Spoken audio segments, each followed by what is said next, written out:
بسم اللہ الرحمن الرحیم۔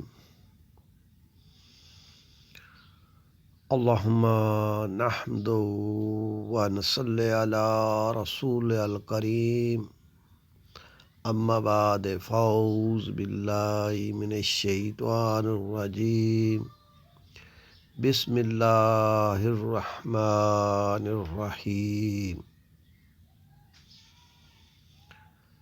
میرے پیارے پیارے مسلمان بھائیوں، السلام علیکم ورحمۃ اللہ۔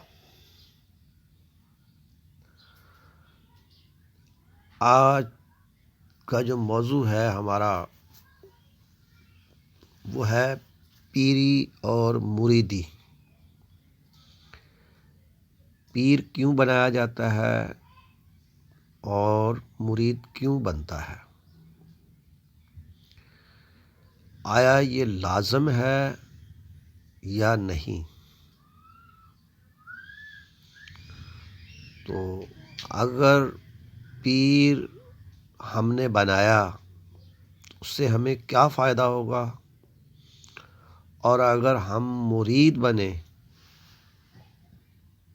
تو پیر صاحب کو کیا فائدہ ہوگا؟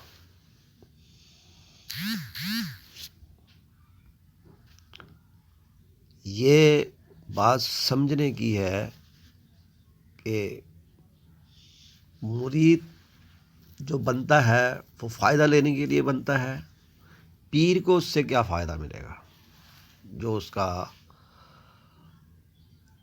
پیر بنے گا۔ سب سے پہلی بات، جو پیر بنتا ہے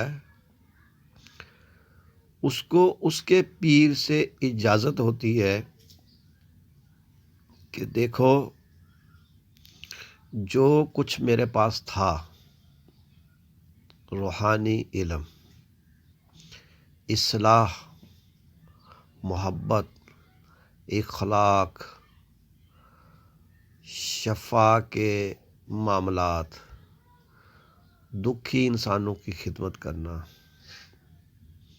وغیرہ وغیرہ، وہ تم نے میری صحبت میں رہ کر مجھ سے سب سیکھی ہیں، اور جس طریقے سے میں نے اپنے شیخ سے سیکھی اسی طرح میں نے آپ کو سکھا دی۔ اب آپ کو میں اجازت دیتا ہوں، اپنا خلیفہ مقرر کرتا ہوں، جو کچھ سلسلہ نسب میں آ رہا ہے وہ میں نے آپ کو سب سکھا دیا۔ آپ کو میں نے سب سکھا دیا، اب آپ کی ذمہ داری ہے انسانیت کی خدمت کرنا، انسانیت کا بھلا کرنا۔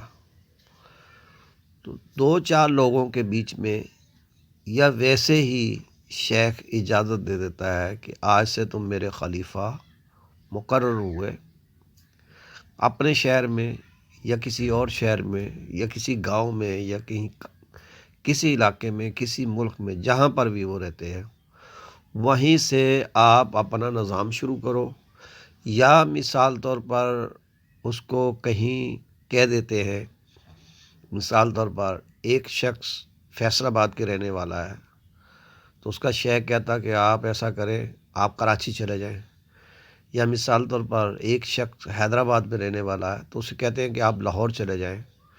تو اس میں بھی کوئی نہ کوئی روحانی حکمت ہوتی ہے، وہاں تبلیغی سلسلے کی، کام کی، دین کی، کام زیادہ کرنے کی کوئی نہ کوئی وجہ ہوتی ہے، تو شیخ کہتا ہے وہاں چلے جائیں۔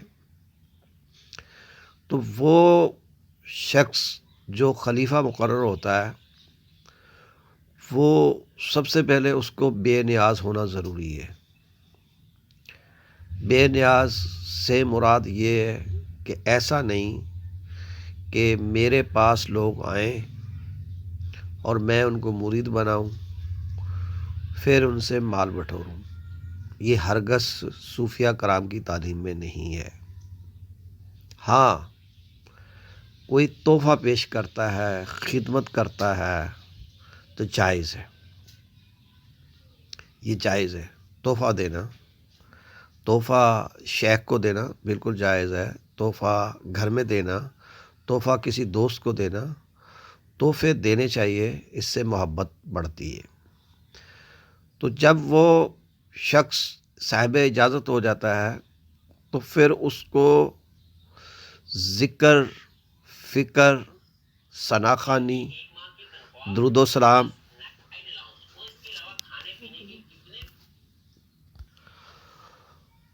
وہ تحفے جو ہوتے ہیں، ان تحفے دینے والا جو ہوتا ہے اور تحفے لینے والا، دونوں کو خوشی مسرت ہوتی ہے کہ یار میں فلاں دوست کے لیے، فلاں شخص کے لیے تحفہ لے کر گیا اور اس نے میرا تحفہ قبول کیا، اور تحفہ قبول بھی کرنا چاہیے۔ آپ صلی اللہ علیہ وآلہ وسلم کو صحابہ کرام تحفہ دیا کرتے تھے، صحابہ کرام کو تابع تابعین بھی تحفہ دیا کرتے تھے، بزرگان دین، اولیاء اللہ کو آنے والے لوگ تحفہ دیا کرتے تھے۔ تحفہ دینا جائز ہے۔ اب تحفے سے آگے بڑھ کر ایک ہدیہ ہے، وہ دینا بھی جائز ہے۔ بہرحال ہمارا یہ موضوع نہیں ہے، ہمارا موضوع ہے کہ شیخ پکڑنے کی کیوں ضرورت ہے۔ تو کامل شیخ کی صحبت اختیار، جب بندہ وہ ذکر کا حلقہ لگاتا ہے، جہاں پر بھی ذکر کا حلقہ لگاتا ہے تو لوگ اس کے ارد گرد آ کر اس کے پاس بیٹھنا شروع کر دیتے ہیں۔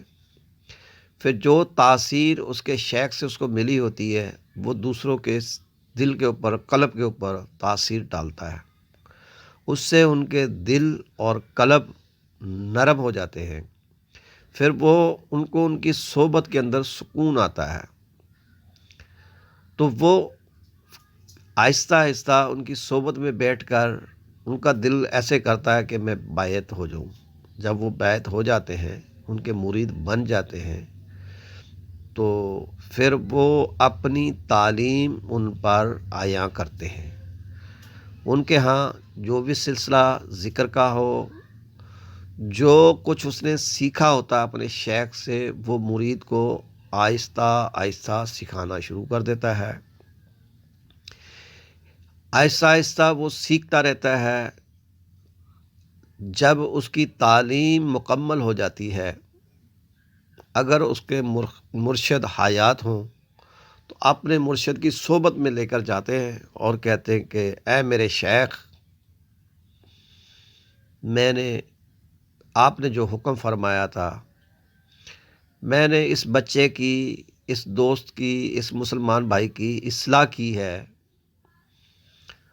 اور میں آپ کے پاس لے کر آیا ہوں اور آپ اسے قبول فرمائیں۔ شیخ جب اس شخص کو ڈھلا ہوا دیکھ کر اس کے اندر روحانی قوت کو دیکھتا ہے تو شیخ اس کو اجازت دیتا ہے کہ اس کو آپ نواز دیں، یعنی اس کو بھی آپ خلیفہ بنا دیں۔ وہ ایک شعر ہے نا جو اکثر علماء کرام اکثر بولا کرتے ہیں، جو سیکھا ہے سب کو سکھاتے چلو، دیے سے دیا جلاتے چلو۔ خانقاہی نظام میں بھی یہی طریقہ کار ہے، اور دنیا کا دستور ہی دو چیزوں پر ہے۔ مثال طور پر آپ یہ دیکھ لیں، بچہ مسجد میں جاتا ہے، جب قرآن پاک پڑھ لیتا ہے پھر حافظ بن جاتا ہے، قاری بن جاتا ہے، عالم بن جاتا ہے۔ وہی حافظ، وہ بچہ کسی دور میں صرف قرآن پڑھنے کے لیے آیا تھا، قاعدہ پڑھنے کے لیے آیا تھا، آج وہ معلم بن گیا۔ اب اس کو اس کے استادوں نے سرٹیفکیٹ دیا اور کہا کہ جاؤ بیٹا اب آپ بھی پڑھاؤ، تو وہ کسی مسجد میں، مدرسے میں یا کسی خانقاہ میں وہ جو کچھ اس نے سیکھا ہوتا ہے وہ سکھانا شروع کر دیتا ہے۔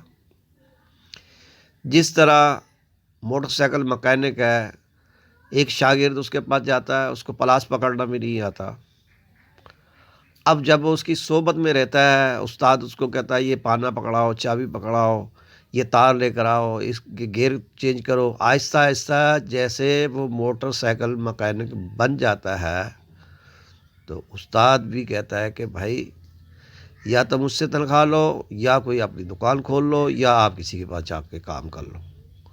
یعنی جو اس نے پہلے سیکھا تھا، اب وہ آگے جا کر اپنی دکان بنا لیتا ہے، تو اس کے پاس بھی کام سیکھنے والے بچے آتے ہیں کہ استاد ہم نے کام سیکھنا ہے، چلو بھائی آپ ہمارے پاس کام۔ تو یہ دنیا کا دستور ہے کہ دو ویل ہیں، چلتے ہیں، یعنی دنیا کا سسٹم چلانے کے لیے، دنیا میں رہنے کے لیے، دنیا میں رہتے ہوئے جو سیکھا ہے وہ سکھاتے جائیں اور اپنی چال کو آگے بڑھاتے جائیں۔ جیسے میں نے آپ کو ایک عرض کی کہ موٹر سائیکل مکینک والی، اس نے اچھا کیا، کام سیکھا، دنیا حاصل کی، اس کا کاروبار چلا، اس نے شاگرد بنائے، اس کا بھی اس کو اجر ملے گا، اس نے شاگرد کو کام سکھایا، اس کا بھی اجر ملے گا۔ لیکن سب سے بہترین کام وہ ہے جو دین کا کام ہے، جو دین کا کام کرنے والے لوگ ہیں، جنہوں نے علم سیکھا اور سکھایا۔ جیسے آپ دیکھ لیں، ہمارے بڑے بڑے ایسے صوفی عزم رکھنے والے لوگ ہیں کہ دنیا سے بھی وہ جا چکے ہیں، لیکن آج ان کے مزارات کے ارد گرد جا کے ماحول دیکھیں، وہاں نماز ہوتی ہے، قرآن کی تعلیم ہوتی ہے، درس حدیث ہوتا ہے، ذکر کی محفلیں ہوتی ہیں، میلاد شریف ہوتا ہے، تمام معاملات ہوتے ہیں۔ کیوں؟ اور لوگ جا کے وہاں دعائیں کرتے ہیں، اپنے لیے کھڑے ہو کر دعائیں مانگتے ہیں، بیٹھ کر دعائیں مانگتے ہیں، یا اللہ اس ولی کے وسیلے سے جس نے تیری عبادت کی، ساری زندگی تجھے راضی کیا، یا اللہ اس کے وسیلے سے میری دعا کو بھی قبول فرما۔ تو اللہ تبارک تعالیٰ اپنے نیک بندوں کے وسیلے سے دعا قبول فرماتا ہے۔ بعض لوگوں نے اعتراض کرتے ہیں جی مزار پر جا کے دعا کرنا کوئی ضروری تو نہیں، آپ گھر پہ بھی کریں، بہت اچھی بات ہے، کرنی چاہیے، مسجد میں کریں، بہت اچھی بات ہے، کرنی چاہیے، چلتے پھرتے کریں، بہت اچھی بات ہے۔ لیکن یہاں میں ایک جب کسی کو جواب دیتا ہوں تو وہ آگے لاجواب ہو جاتا ہے۔ آپ صلی اللہ علیہ وسلم نے فرمایا کہ قبر جنت کے باغوں میں سے باغ ہے، دوزخ کے گڑھوں میں سے گڑھا۔ بھئی ہم تو اولیاء اللہ کے مزاروں کو جنت کا باغ سمجھ کے جاتے ہیں۔ عام جگہ کی نسبت وہ جگہ بہت زیادہ پاک ہے، پاکیزہ ہے، بہترین جگہ ہے، اعلیٰ جگہ ہے، اس لیے کہ جنت میں کھڑے ہو کے کوئی بھی دعا مانگو وہ راغاں نہیں جاتی۔ گھر والی دعا، روڈ پہ چلتے ہوئے دعا، یہ دعا میں اس دعا میں بہت فرق ہے۔ بہت اچھی بات ہے، دعا تو ہر وقت مانگنی چاہیے، میرا کوئی اس سے انکار نہیں۔ گھر سے بہتر ہے مسجد میں مانگے، بہترین جگہ ہے مدرسے میں مانگے، کیونکہ جگہ کا تعین کرنا بھی ضروری ہے۔ جس طرح اگر مدینے میں دعا مانگو تو اس کی بات کچھ اور ہے، اور مکے میں مانگو تو اس کی دعا کی بات کچھ اور ہے۔ اسی طریقے سے اگر صاحب مزار، اولیاء اللہ کے مزار پر دعا مانگو تو اس کی بات ہی کچھ اور ہے۔ یہ بات سمجھنے کی ہے۔ اصل میں اعتراضات ہم لوگ جلدی سے ایک دوسرے پر کر دیتے ہیں، لیکن اس بات کو ہم سمجھتے نہیں ہیں کہ آیا کہ یہ جو بات دین کی ہے، مزارات کی ہے، جب اللہ کے نبی نے فرمایا کہ جنت کے باغوں میں سے باغ ہے، دوزخ کے گڑھوں میں سے گڑھا، تو اولیاء اللہ کے مزارات آپ خود دیکھ لیں، آپ خود مشاہدہ کریں، اب جیسے میں چند اولیاء اللہ کا تذکرہ کرتا ہوں، اس کے بعد انشاءاللہ اس پروگرام کو اینڈ پر ختم کرتے ہیں۔ جیسے شیخ عبد القادر جیلانی رحمۃ اللہ علیہ، کوئی ان پہ شک کرتا ہو تو بتا دو۔ جیسے شاہ مجدد الفسانی احمد سرہندی فاروقی رحمۃ اللہ علیہ، داتا علی حجویری رحمۃ اللہ علیہ، سخی عبد الوہاب شاہ جیلانی رحمۃ اللہ علیہ، لال شہباز قلندر رحمۃ اللہ علیہ۔ میرے پیارے پیارے مسلمان بھائیوں، اس طریقے سے ہر شہر میں، ہر علاقے میں کوئی نہ کوئی کامل ولی کا مزار ہے، وہاں جایا کرو، وہاں جا کے دعائیں کرا کرو، ذکر کرا کرو، وہاں ارد گرد آپ نے دیکھا کرو، کوئی نہ کوئی اللہ کا ولی آپ کو مل جائے گا۔ آپ دعا کریں وہاں کھڑے ہو کر، یا اللہ میں تیرے ولی کے مزار پر کھڑا ہو کے تجھ سے فریاد کرتا ہوں، مجھے کامل ولی سے ملا دے، اور میں اس سے بیعت ہونا چاہتا ہوں۔ میں آپ کو انشاءاللہ کے ساتھ کہتا ہوں، آپ کا ہاتھ ایک دن کامل ولی کے ہاتھ میں ہاتھ ہوگا۔ ایسا نہیں کہ دعا آپ نے مانگی اور راگا جائے گی، نہیں جائے گی، دعا آپ کی منظور ہوگی، قبول ہوگی۔ میرے پاس ایسے بہت سارے مزارات کے واقعات ہیں، میں انشاءاللہ آہستہ آہستہ آگے خود بیان کرتا جاؤں گا۔ تو میرے پیارے پیارے مسلمان بھائیوں، ہمارا جو پیری اور مریدی کا جو تعلق تھا وہ یہی ہے، سیکھنے اور سکھانے کا۔ اور رہا ڈھونگی بابا، فلاں بابا، فلاں بابا، اللہ تعالیٰ ان سے بھی محفوظ فرمائے، اللہ تعالیٰ نیک لوگوں کی صحبت اختیار فرمائے، نیک لوگوں کے ساتھ تعلق جوڑنے کی توفیق عطا فرمائے۔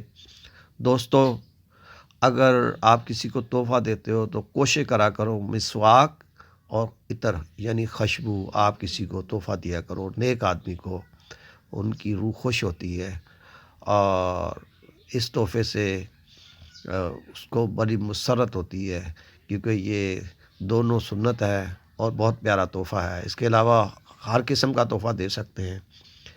تو پیری اور مریدی کا جو معاملہ تھا وہ آپ کی سمجھ میں آ گیا ہوگا کہ پیر پکڑنے کا یہ مقصد ہوتا ہے۔